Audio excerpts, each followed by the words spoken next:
Her father set up a trust for his grandchildren, her children, in 1988. It held a 24% stake in Hancock Prospecting, worth billions. It was set to vest in September 2011. The moment her youngest daughter turned 25, each child would become a billionaire overnight. Days before the vesting date, she changed it. Without telling her children, without their consent, she rewrote the trust so that it would not vest until the year 2068. Do the math. Her youngest child would be 83 years old. She herself would be 114. When her son confronted her, she told him bankruptcy was coming if he didn't agree. She gave her children less than one business day to decide. One daughter who initially resisted was told she would, quote, face the consequences. That daughter eventually settled privately for $45 million and walked away. Another daughter sided with her mother and was rewarded with promotions inside the company. The two who kept fighting spent 4 years in the Supreme Court of New South Wales. In a 160-page judgment, the presiding judge found that she had, quote, manipulated PricewaterhouseCoopers into providing advice against her own children's interests.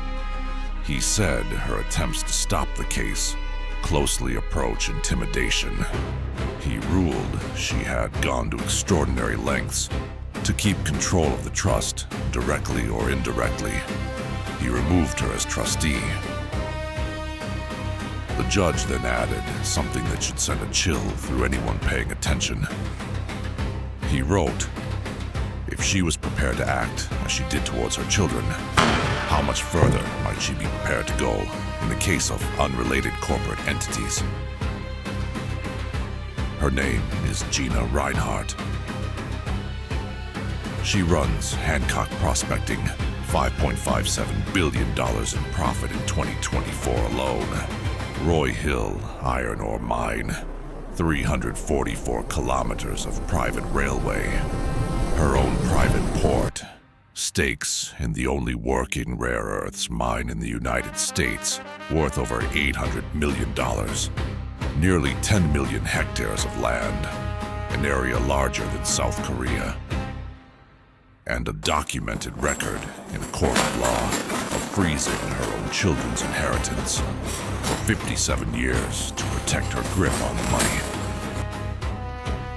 The mining tax that would have cost her billions was killed after a campaign she helped fund. The politicians who benefit from her donations set thresholds that keep her name off public donor lists. The journalists who investigated her learned, as one editor put it, "Be careful. She'll take your house and everything in it." None of this is hidden.